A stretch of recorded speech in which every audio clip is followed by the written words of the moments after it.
Eh bien, bonjour à tout le monde. Ravie de vous avoir avec nous aujourd'hui. Bonjour Florence qui vient Bonjour à d'arriver. tous. Alors, aujourd'hui, donc on est revenu à un format que les plus anciens connaissent bien. Hein, on s'est dit on va refaire un détour aussi par un format plus classique pour bien équilibrer les apports hein, dans ce qu'on vous propose pour ce café. Euh, alors, eh bien, on va commencer par un tour de table. Ça fait très longtemps qu'on n'a pas fait de tour de table et puis il y a beaucoup de nouveaux, donc on s'est dit que ce serait intéressant peut-être de créer des connexions aussi entre vous, hein, parce que sinon vous vous voyez mais sans vous parler, puis c'est peut-être moins aisé pour vous après de vous contacter, même si je sais que grâce au WhatsApp, il y a des connexions qui se font, donc ça c'est super, c'est le but aussi.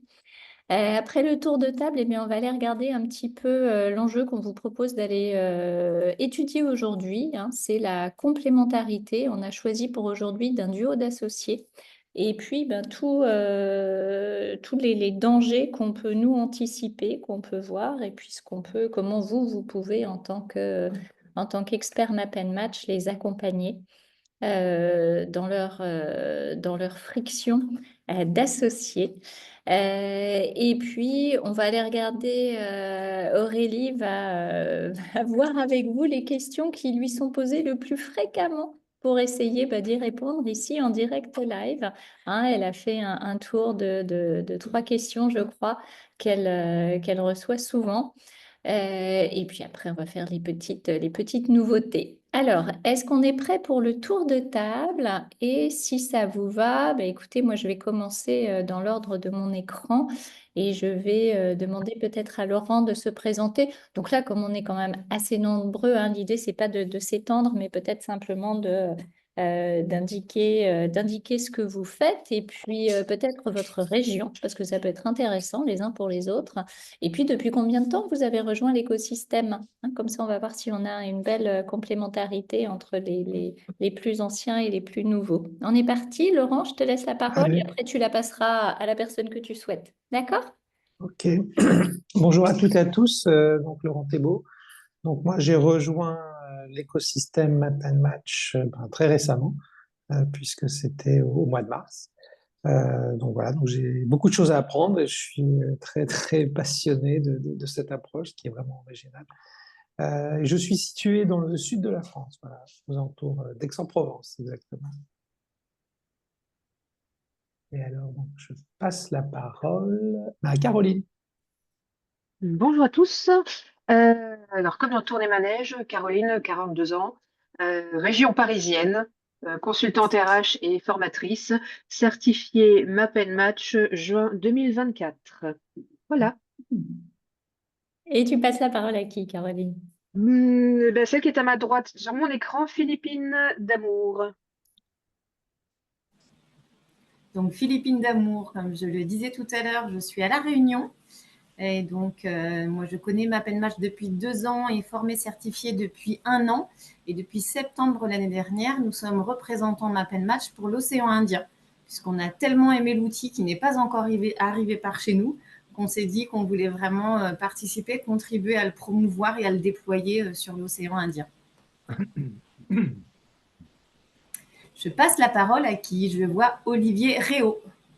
Oui, bonjour. Donc, Olivier Réau, InPrincipo, agence de facilitation stratégique. Nous, enfin, moi, pour ma part, je suis de la promotion 2021. J'adore ma match parce que justement, notre sujet sont les dynamiques collaboratives. Et donc, il s'est passé avec ma match une alchimie, justement, sur les capacités collaboratives. Donc, voilà, on croit beaucoup à l'enjeu des talents, même si placer la solution dans le contexte d'aujourd'hui, ça marche pas toujours. En tout cas, nous, on est très militants.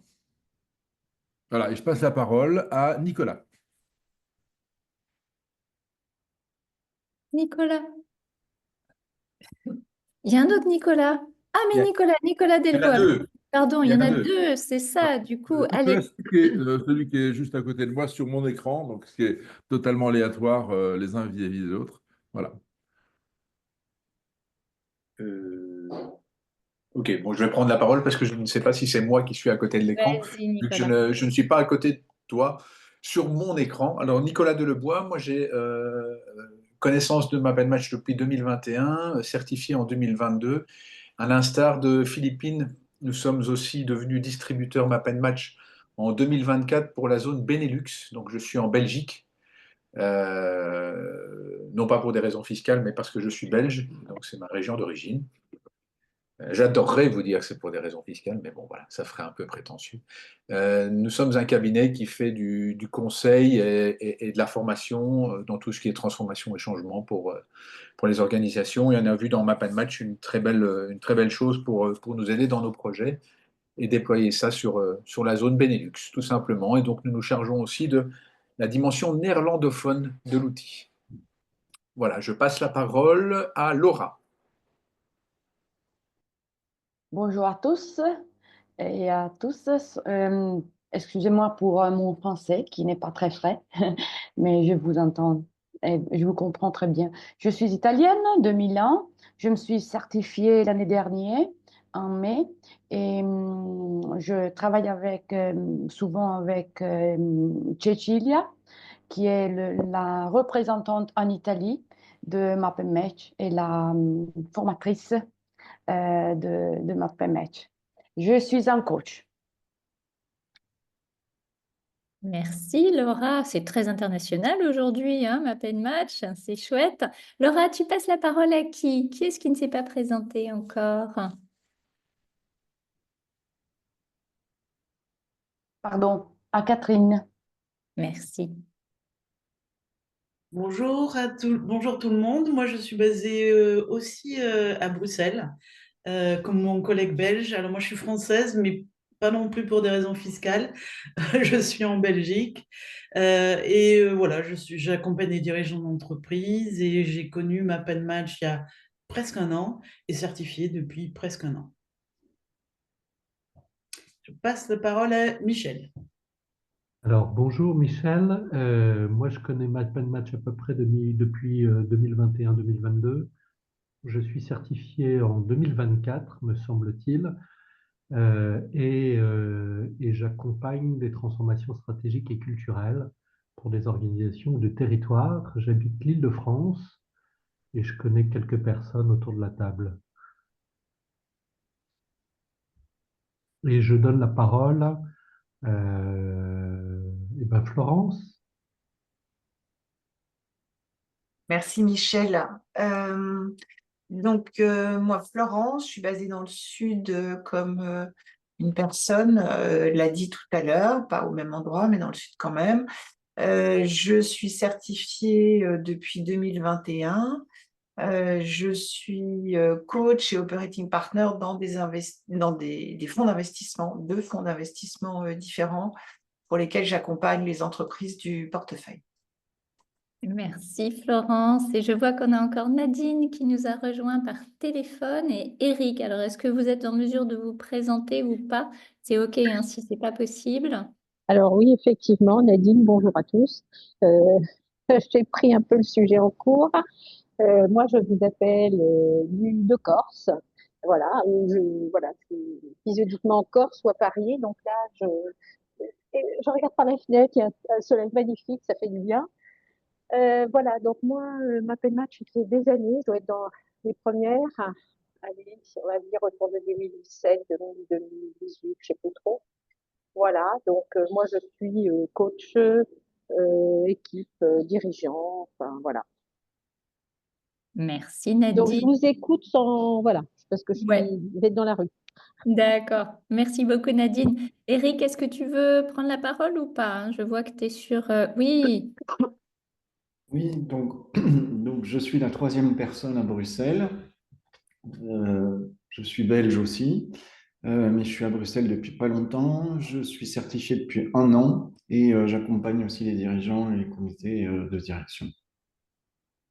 Si, connexion, hein, donc allez-y, hein, moi je vous encourage à, pourquoi pas, vous rencontrer. Mais oui, hein, je vois Nicolas, thumbs up.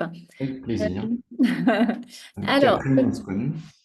ouais, alors je pense, alors il nous reste après toute l'équipe ici, Map and Match. On a avec nous aujourd'hui Aurélie, Nathan, Nicolas et Margot. Et je pense que Nicolas s'était présenté la dernière fois, n'est-ce pas? Ouais, voilà. Donc, voilà. Donc, c'est bon, je n'ai oublié personne. Laura, si? Non? Non, c'est Valérie. Je vois pas. C'est bon, on est bien, on est au complet, je crois. Alors, donc, on va reprendre ce qu'on vous a préparé pour aujourd'hui. Et l'idée aujourd'hui, c'était vraiment d'aller regarder ces enjeux au sein d'associés. Hein, parce qu'en France, on a quand même beaucoup de startups. Je sais qu'un grand nombre d'entre vous accompagnez des associés. En tout cas, on commence souvent par un dirigeant, puis un dirigeant, mais il est pas toujours seul, hein. Il a souvent un associé, et puis quand on creuse un peu, ben, on réalise qu'au début, ça se passe bien, hein, que ce soit une start-up ou une plus grande entreprise, hein, mais en tout cas, on démarre bien, et puis à un moment donné, ça grippe.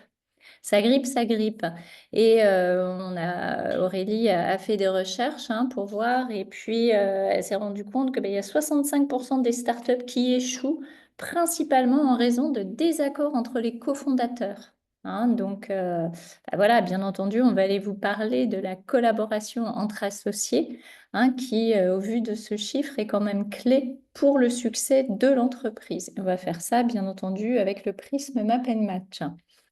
Alors, on a décidé pour ça, eh bien, d'aller étudier la complémentarité d'un duo d'associés. Alors, ceux qui se sont certifiés récemment, vous connaissez bien, hein, parce que c'est un exercice qu'on a vu ensemble. Mais en tout cas, on trouvait ça intéressant quand même d'aller visiter ça ensemble. Et puis, ça aide toujours à garder de l'agilité dans l'analyse. Et puis, ça va, on l'espère en tout cas, aussi vous aider dans la vente aussi, hein, vous accompagner, vous, pour mieux vendre Map and Match et peut-être découvrir un aspect que vous ne mettez pas forcément en avant. Donc, comment est-ce qu'on peut diagnostiquer cette notion de complémentarité ou pas par Map and Match?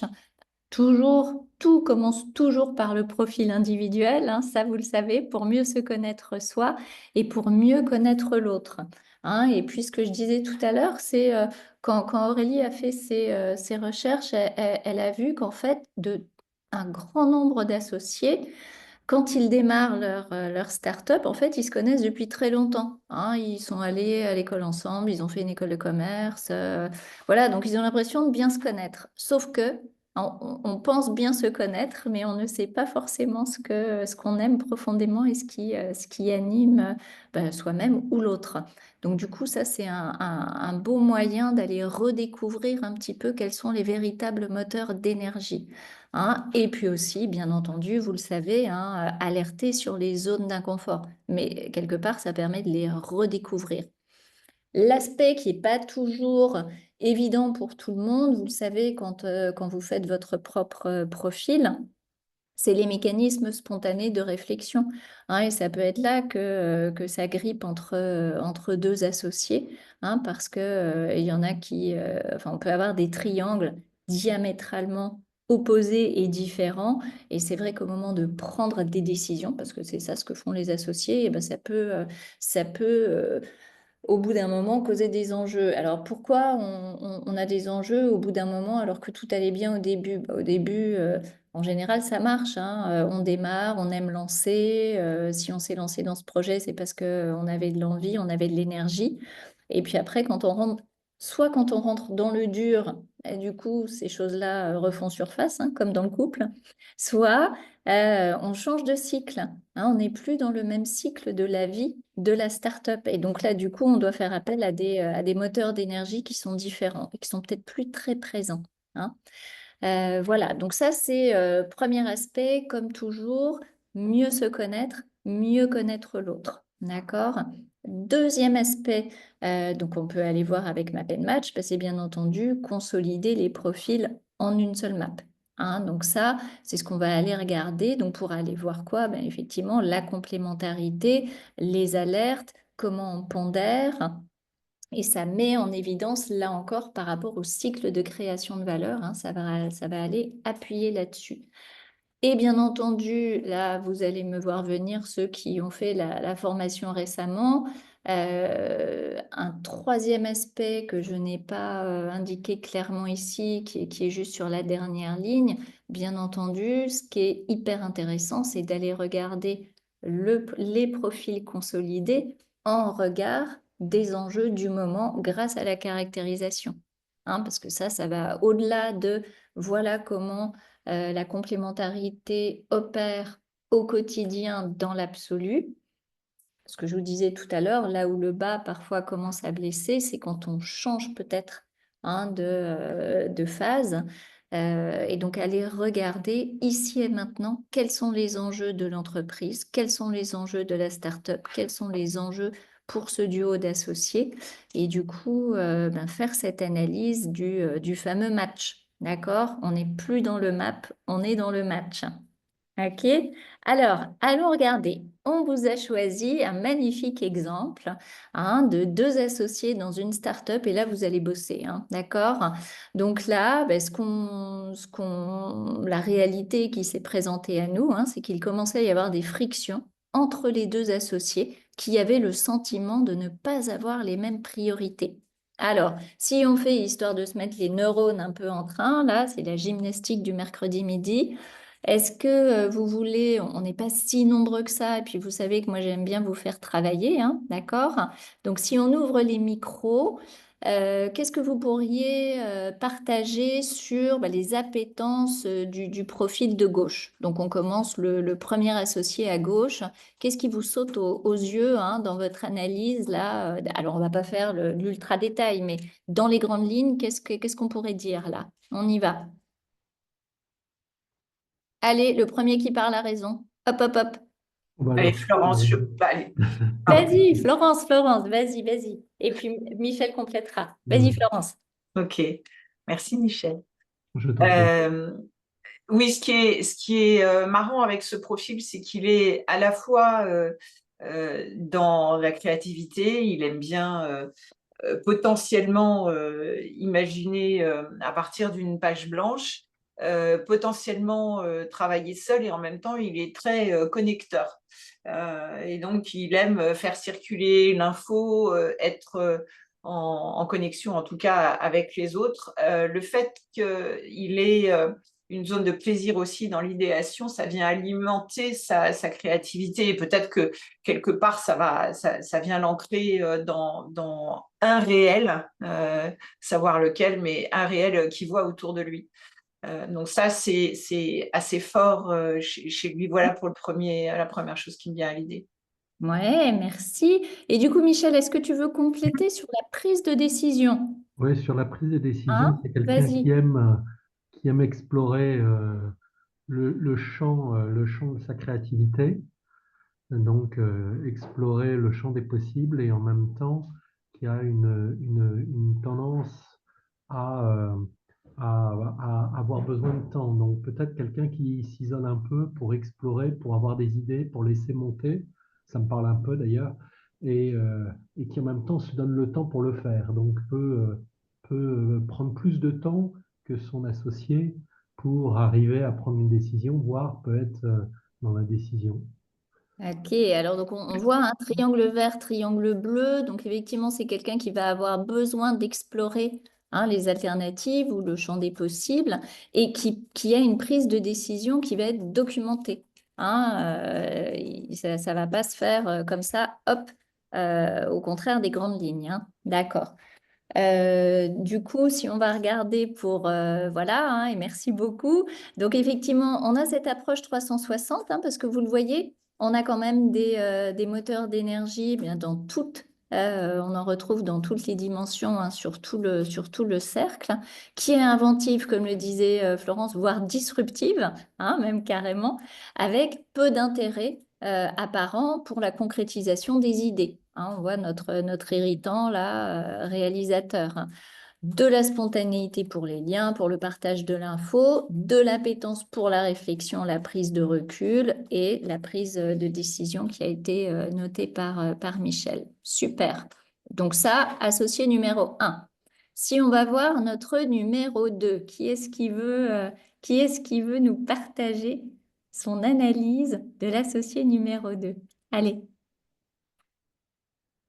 Alors, c'est quelqu'un qui aime véritablement développer, affronter, qui a une vision très stratégique, très manager. Donc voilà, c'est quelqu'un qui a beaucoup d'énergie pour donner beaucoup d'ambition à l'entreprise et en même temps qui va moins s'intéresser, ça va être surprenant, aux idées nouvelles et aux gens et quelqu'un qui va peut-être pas aller au bout des réalisations. Et donc en fait, voilà, c'est quelqu'un qui est très stratégique.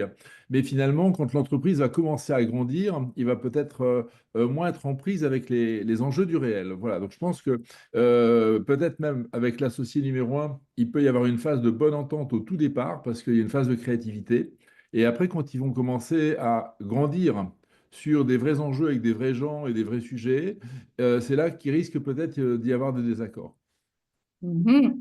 Donc là, oui, hein, on voit, donc effectivement, il y a cette appétence pour le lancement de projet, hein, c'est ce que tu disais, Olivier, on voit clairement la phase de lancement de projet et quand même le management, hein, des projets, hein, il est là, le pilotage des projets, il reste présent. Cependant, effectivement, peu de présence dans le lien, irritant dans la prise de recul. Et si on va regarder, alors moi je trouverais ça intéressant d'aller regarder quand même par rapport au triangle, peut-être pour nuancer ce que tu disais. Est-ce qu'il y a quelqu'un qui veut nous partager son analyse de la prise de décision? Moi, je trouve qu'il est très orienté résultat, c'est Florence, parce que il a besoin de savoir à quoi ça va servir de se coller à la résolution d'une situation avec son petit triangle noir là. Ça l'ancre bien dans le réel. Son moteur, son gros moteur de manager aussi, l'ancre bien dans le réel. Est-ce que ça se fait au détriment des hommes? C'est possible. Il y a un irritant médiateur aussi qui donne certaines indications là-dedans. Je ne le vois pas forcément manquer de finir, de boucler les choses avec son C5 en finisseur. En revanche, faire des retours d'expérience, se baser sur la data pour ça, l'amélioration continue avec son irritant d'avaliseur, bof. Bof, bof, hein. Donc effectivement, il y a du pragmatisme, hein, tu l'as dit. Hein, le pragmatisme est présent. C'est pour ça, Olivier, je voulais juste nuancer un peu hein, ce que tu avais nommé, parce que tu ne voyais pas de réalisateur, je pense. Hein. C'est pour ça que tu disais ce que tu disais. Mais il y a quand même le triangle noir, il y a du finisseur aussi, hein, et puis le manager qui aime quand même atteindre, amener vers les objectifs. Hein. Donc on n'est pas totalement hors sol. Attention hein, dans nos analyses. Oui, pardon, je Ouais. suis d'accord avec toi, pas bien sûr hors sol, mais j'ai le sentiment hein, à partager qu'il ne va pas s'intéresser forcément aux réalisations des autres, des gens, des choses qui vont se faire. Il va plutôt, en tout cas ma perception, c'est qu'il va être Ouais. dans une sorte de projection de son propre déroulé stratégique. Hmm. Voilà, donc c'est cette crainte-là que j'ai, peut-être très exigeant sur la finition, mais Hmm, hmm. indépendamment des gens. Hmm. Ok.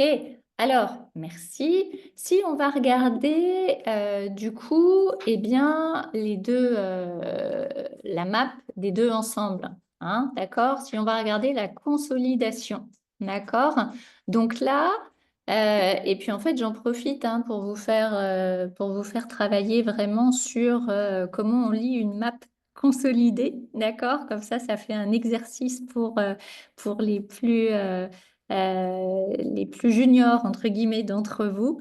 Hein. Donc là, ici, et ce serait bien qu'on ait de nouvelles personnes, hein, nouvelles, en tout cas d'autres personnes qui contribuent si vous le souhaitez, si vous le pouvez, pour nous dire un peu comment vous liriez cette map euh, consolidée de nos deux associés. Alors, vous le savez, on commence toujours par les forces. Donc, c'est quoi les forces du binôme ici? Quand même, on y va sur les forces avant d'aller voir ce qu'il va faire qu'ils vont se friter.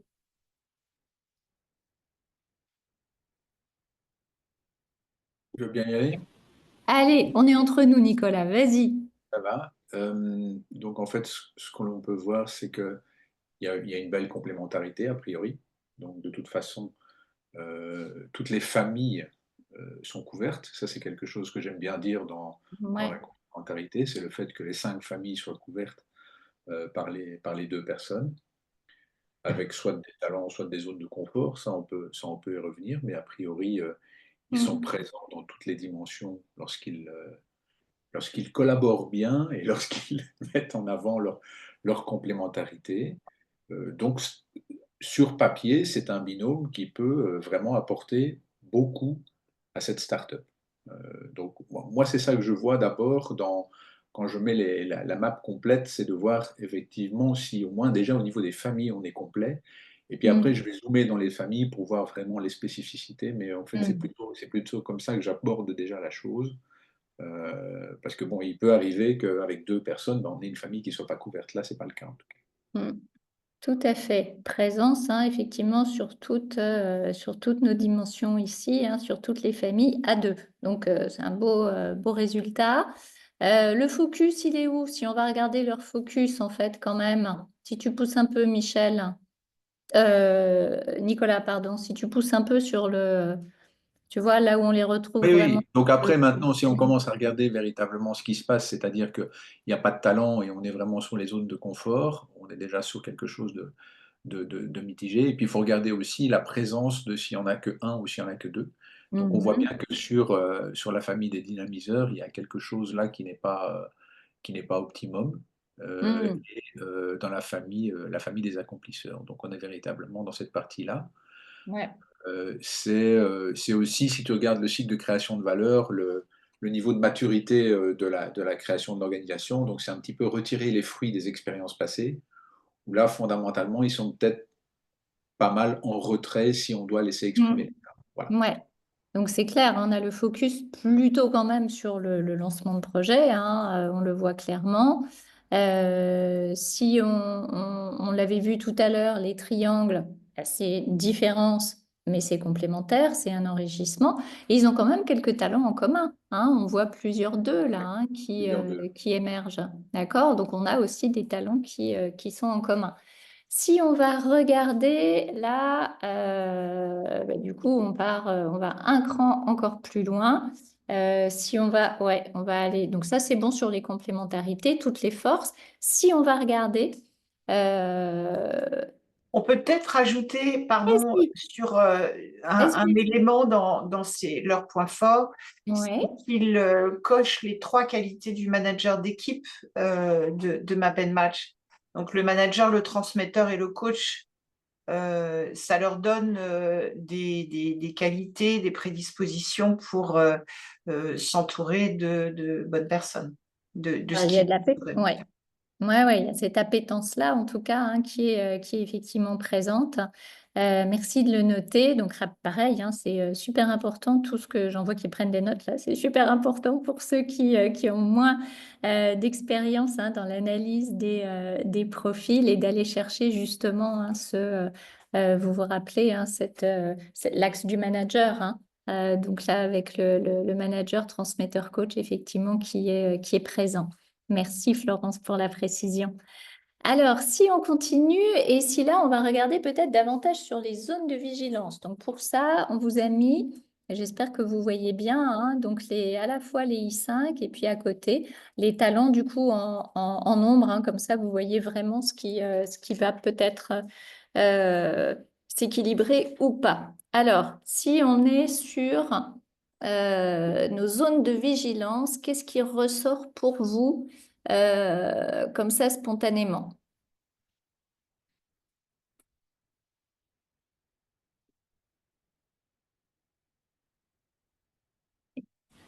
Ce qui me saute aux yeux quand je regarde tes maps, c'est que les quatre talents sur lesquels ils ne sont pas sur l'axe opérationnel et sur la régulation, là, sur le jaune, hein, sur cet axe horizontal, les quatre talents, non seulement ils n'y sont pas, mais en plus, ils ont des irritants. Donc, ça vient renforcer le fait que ça va être des endroits où ils auront vraiment du mal à aller et où ils auront besoin, potentiellement, ça va générer de la souffrance et pour l'un et pour l'autre, et du coup, peut-être des tensions, puisque c'est tendance à laisser l'autre faire, mais si chacun veut laisser l'autre faire et que personne ne peut y aller, du coup, ça peut générer des tensions ou des problématiques sur des choses qui manqueraient à un endroit donné.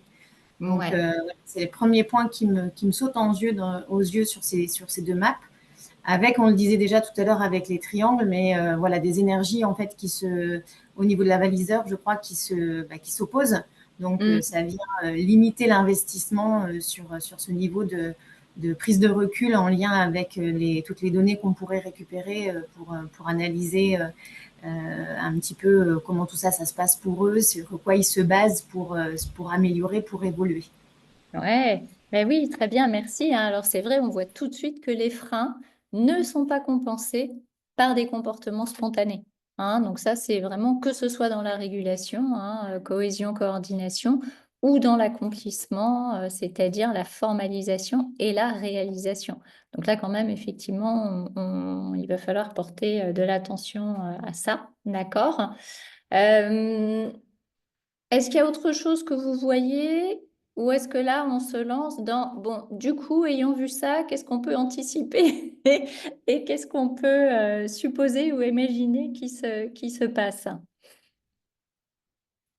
Si on prend du coup maintenant le binôme et qu'on met notre casquette, bon, alors où est-ce que ça va? Où est-ce qu'il va y avoir de la friction finalement? J'avais, si je peux reprendre la parole, j'avais aussi Vas-y. un autre petit élément qui me sautait aux yeux tout Oui. à l'heure, c'était le fait qu'ils soient deux sur le stratège.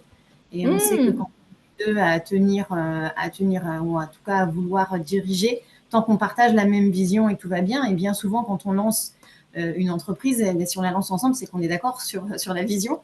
Donc Hmm. ça me paraît cohérent qu'ils étaient d'accord. Par contre, à un Hmm. moment donné, eh ben, la vision peut changer pour l'un ou pour l'autre ou pour les deux et du coup plus être tout à fait la même. Et à ce moment-là, c'est là où ça peut générer des difficultés et chacun. Alors, je crois qu'il y en a un qui est en C5, donc qui est peut-être un petit peu moins fort et qui va peut-être voilà, moins spontanément aimer y aller. Pour autant, peut-être que ça n'empêche pas voilà, une question de, à un moment donné, générer voilà, des petits désaccords. Ouais. Il y a Laisse un la parole. élément, moi, Ouais. qui me donne des intuitions, c'est-à-dire Vas-y. que si des problèmes de réalisation très concrets émergent et Ouais. que l'un d'entre eux arrive avec la volonté d'aller étudier dans le détail la remontée des données, la remontée des valeurs qui viseraient à aider à analyser le problème, Mhm. probablement l'un d'entre eux va rejeter en fait cet exercice-là en allant plutôt vers il faut sortir des idées, il faut créer de la stratégie, il faut aller de l'avant. Donc tu m'emmerdes avec tes données, tu m'emmerdes avec tes tableaux de bord. Allons-y gaiement, redonnons la positivité à notre vision et ça va aller mieux. Mhm. Donc, on peut avoir effectivement hein, celui qui, d'un côté, passe son temps à créer, l'autre qui passe son temps à synthétiser. Comme vous l'avez dit, il n'y a personne qui apporte de la concrétisation. Mhm. Or, souvenez-vous du contexte global, on est dans une start-up. Donc, dans une start-up, hein, on n'est pas sur la grosse entreprise corpo avec une armée qui est prête à produire. Hein, dans la start-up, là, il faut concrétiser. Hein, on est tous un peu sur tous les fronts. Donc, du coup, les deux projets de long terme, c'est ce que tu disais, Philippine. D'accord? Donc, super. Les deux embarquent leur créativité. Vous avez vu qu'ils ont tous les deux du créatif. Les deux ont du finisseur. Vous l'avez vu, le finisseur pour les deux?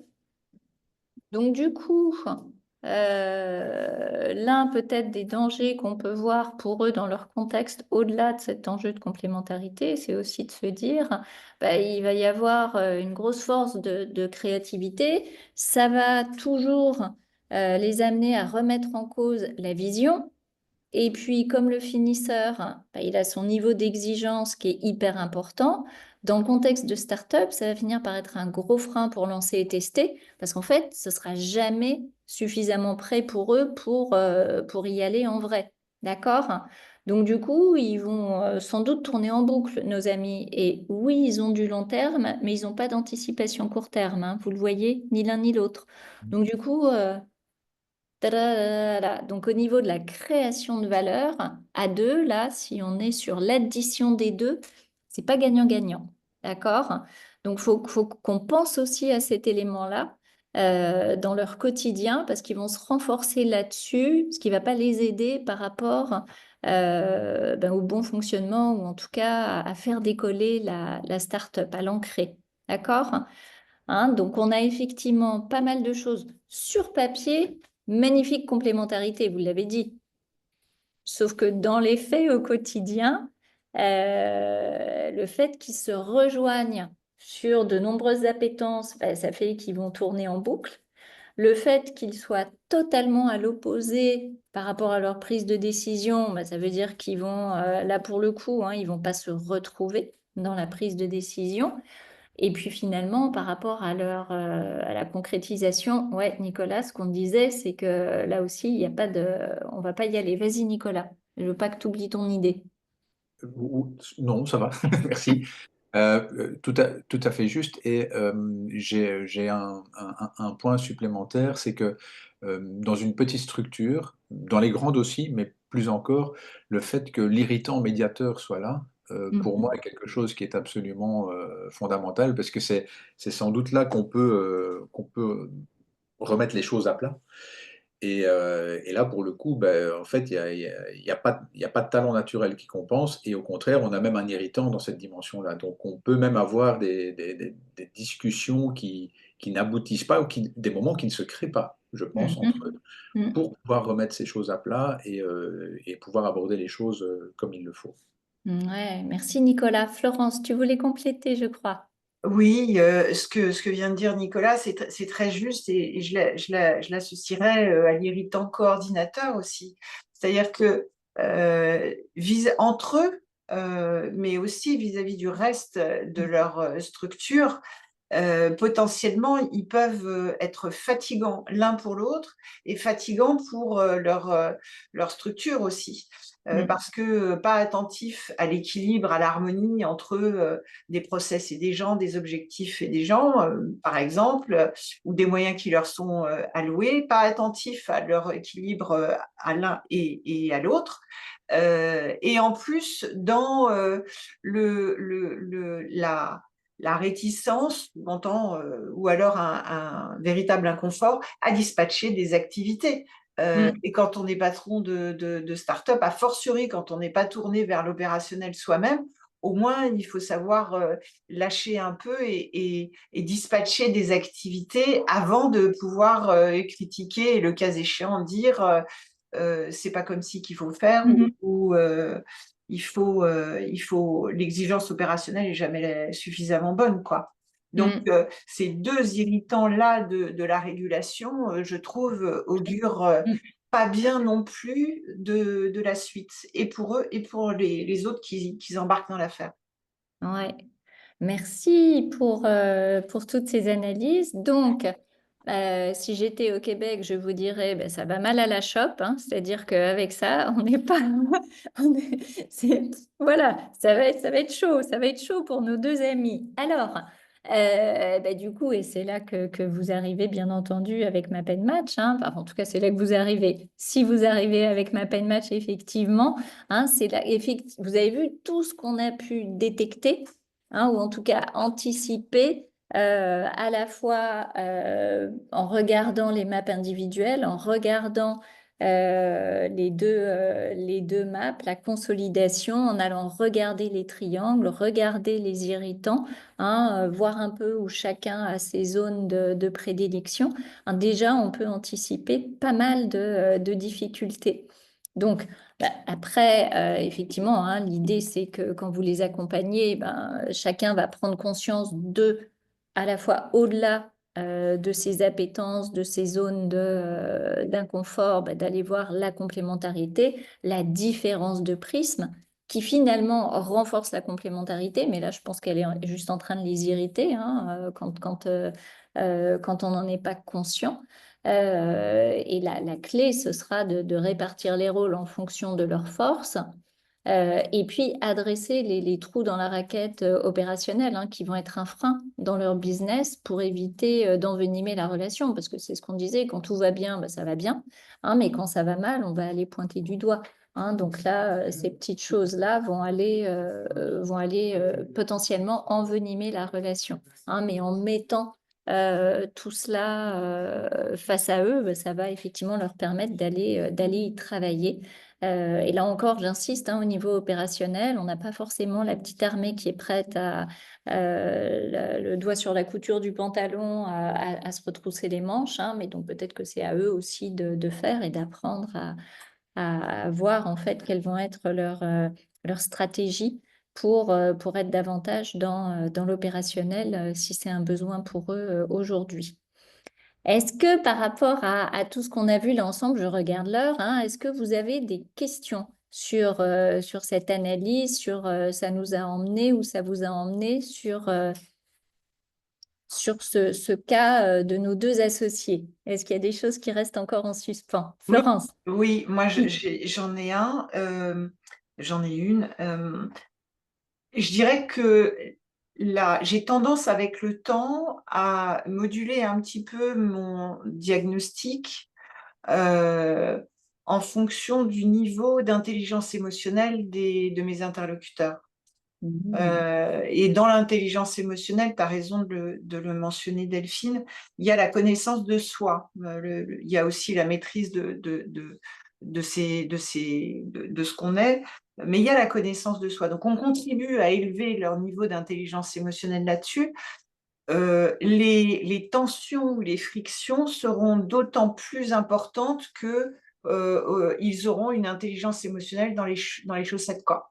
Et si on a affaire à des gens qui, en dépit, par exemple, du fait de ne pas être connecteurs ou ne pas être médiateurs, sont dans l'empathie et ont de bonnes compétences sociales, ben ça peut marcher quand même. Donc, il faut peut-être enfin, moi j'ai tendance à mettre en perspective ce que MapNMatch va poser de manière théorique et l'accompagnement que je peux faire par ailleurs qui pourra avoir tendance à les développer sur ce plan-là. Oui, merci, merci, merci. D'autres questions ou apports, hein, aussi? Non, moi, je Euh, veux juste te dire que c'était vraiment très utile de faire ce petit exercice. Donc, ça tombe à point nommé. Donc, mieux que ça, je pense qu'on ne peut pas faire. Donc, merci pour ça. Merci pour ce partage. Ok. Alors, peut-être après pour vous aider. Alors, merci Catherine. Alors, pour vous aider encore davantage, là, si vous n'en êtes pas là où on est Catherine, puisque j'entends qu'a priori, elle doit être sur le point d'accompagner deux associés, hein, c'est ça.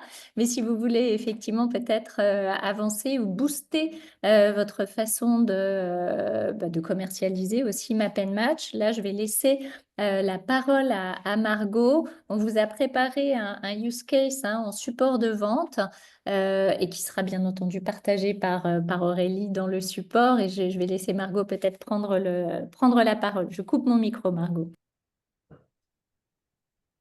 Merci Delphine.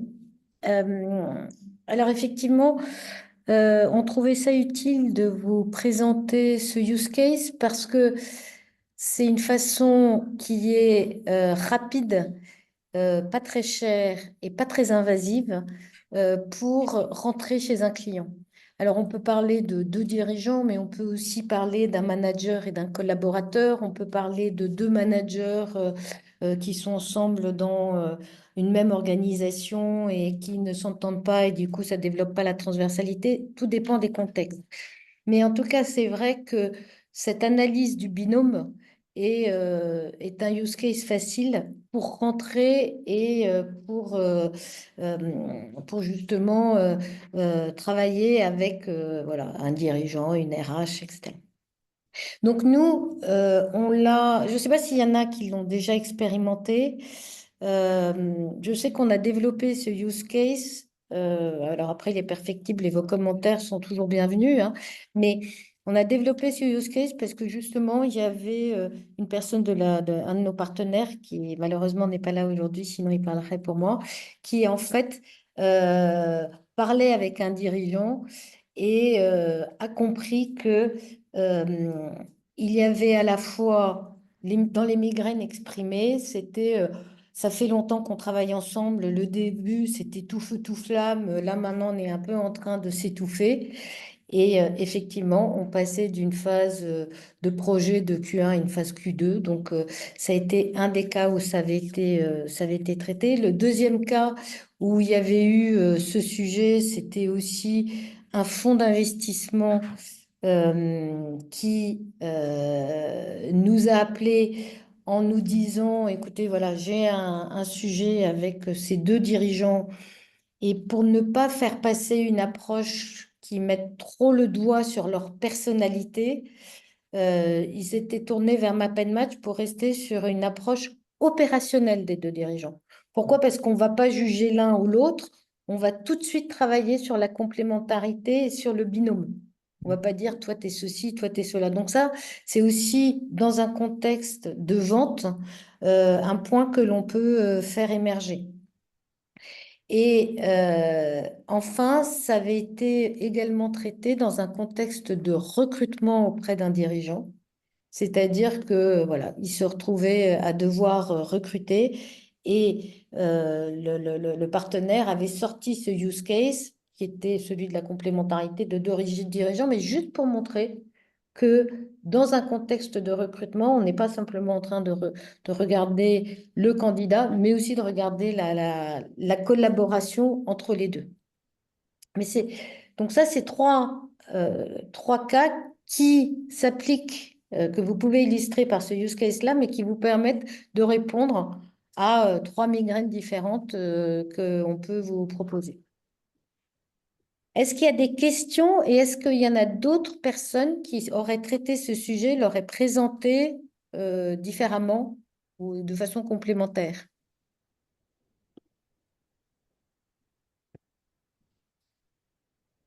Je n'arrive pas à entendre. Allô, allô? Non, ouais. Merci Nicolas, vas-y. Oui, ben, tu sais que j'aime bien utiliser ce cas-là, hein. Tu sais que je vais parler de mon ami Bertrand Noël, cabinet d'architecte, qui Bien en sûr. fait, après un certain nombre d'années avec des associés fondateurs, euh, se rend compte qu'il y a quelque chose qui ne marche plus dans le développement du cabinet d'architecte. Ils sont trois associés. Ce sont effectivement trois amis, trois personnes qui se connaissent bien. Et le choix a été porté sur MapNmatch pour toutes les raisons que tu as évoquées plus en amont. Et quand on a fait la map collective, en fait, il s'avère que celui qui a fait appel à moi, donc Bertrand, était le seul qui était sur l'axe projectionnel. Donc en fait, les deux autres sont sur l'axe opérationnel. Et donc assez rapidement, tu te rends compte d'où ça vient. Et tu sais que ce qu'il a partagé avec nous était quand même extraordinaire, c'est qu'il dit que depuis qu'il a pu visualiser ça, ça l'a aidé à dormir à nouveau, parce qu'il Ouais. ne dormait plus, le pauvre. Et fondamentalement, ça leur a permis d'approcher les choses un petit peu différemment. Et l'une des conclusions, alors ça par contre, je ne suis pas sûr que Margot, tu sois au courant, mais ce qui s'est passé, c'est qu'il y a un des trois associés qui a quitté. Ah non, je ne savais pas. Mais c'est une bonne chose. Bien sûr. Fondamentalement, il ne s'y retrouvait plus. Lui, devoir développer la dimension projectionnelle, c'était pas quelque chose qui était dans sa tasse de thé, si je puis dire. Et donc, fondamentalement, le choix intelligent a été fait de dire, bon, on va séparer de lui, et ils ont intégré deux nouveaux associés qui sont tout à fait complémentaires par rapport aux ambitions que sont celles du cabinet, puisqu'évidemment, on travaille aussi la dimension que tu as évoquée, Delphine, de qu'est-ce qu'on veut faire ensemble et quels sont les enjeux pour nous. Et donc, ça a été des conclusions très fortes et très enrichissantes pour le cabinet d'architectes. Voilà. Oui, merci Nicolas. Effectivement, ce sont des besoins des migraines qui sont souvent exprimés par les associés eux-mêmes, hein, et aussi parfois, comme je vous le disais, nous on a été appelés une fois par un investisseur. Euh, de nouveau, ce qui est assez... pourquoi est-ce que les personnes expriment elles-mêmes ce besoin? C'est parce qu'à un moment donné, ce manque, cette distorsion entre associés affecte les résultats de l'entreprise. Et donc, c'est pour ça que, c'est dont on parlait avec le fonds d'investissement, avec les intéressés eux-mêmes, c'est que, je le répète, avec MapNmatch, on va aller directement sur le fonctionnement lui-même pour le win-win entre eux et les besoins de l'entreprise. Et donc, on n'est pas en train de juger les personnes. Et derrière, ce côté très opérationnel qui est de l'aide à la décision, bah, derrière, ça solutionne les choses sans marquer du doigt, sans pointer du doigt, pardon. Je reprends. Alors, merci beaucoup, Margot. Alors, on a quelques minutes, petites minutes, pour que Aurélie peut-être puisse vous montrer les questions qui reviennent souvent auprès d'Aurélie. Alors, je vais la laisser prendre la main.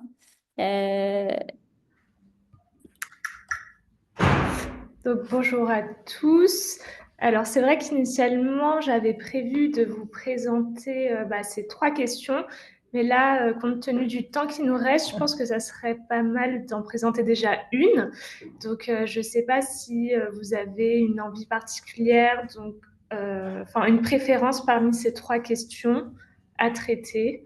Je vous laisse me répondre.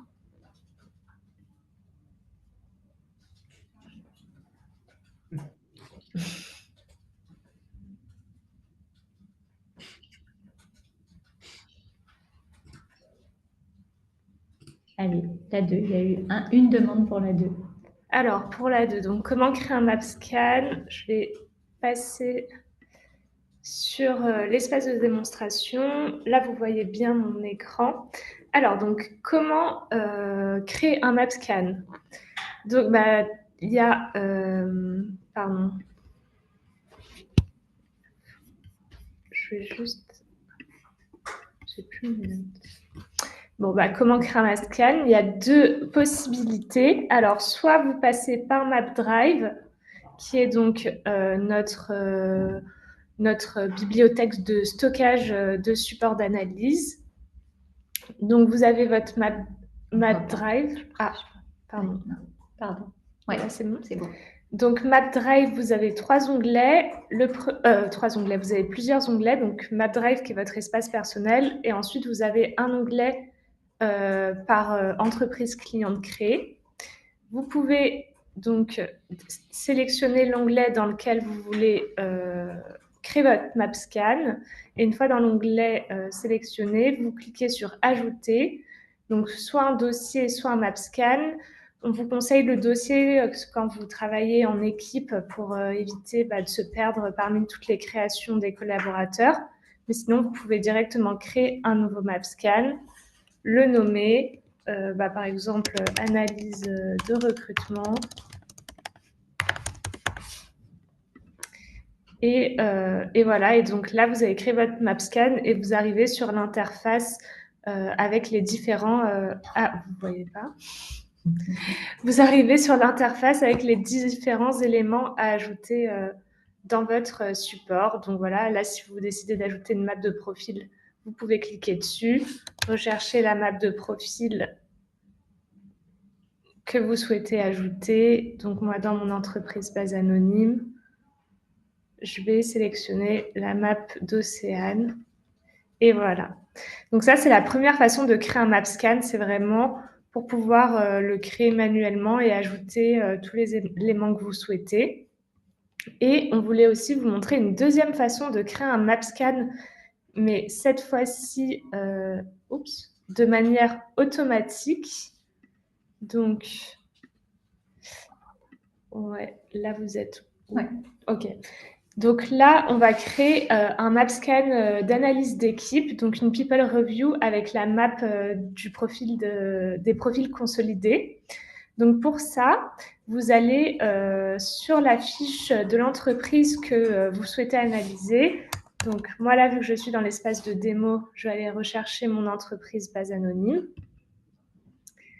Une fois sur la fiche de l'entreprise, vous allez dans l'onglet Équipe, et vous sélectionnez l'équipe que vous souhaitez analyser dans votre MapScan. Donc, par exemple, l'équipe en charge de la transfo. Donc, on voit mon équipe de 6 collaborateurs. Je vais dans les 3 petits points. Et là, je peux cliquer sur Scanner l'équipe. Et quand je clique sur Scanner l'équipe, ça va me créer un MapScan automatique avec donc, dans un premier onglet Review, une diapositive par map individuelle des membres de l'équipe. Et dans un deuxième onglet All, vous retrouvez donc la map des profils consolidés. Voilà, automatiquement. Voilà pour donc les tutos création de MapScan. Hop. Merci Aurélie, merci beaucoup. Oups, j'espère que ça a répondu. Je crois que c'est Catherine qui avait levé la main, voilà. Et au moins pour ceux qui ne le font pas encore de façon automatique, ça vous a permis de voir que vous n'êtes pas obligé de faire vos MapScan à la main, hein, parce que je sais que pour certains, vous les faites à la main, alors qu'en 2 clics, c'est fait. OK.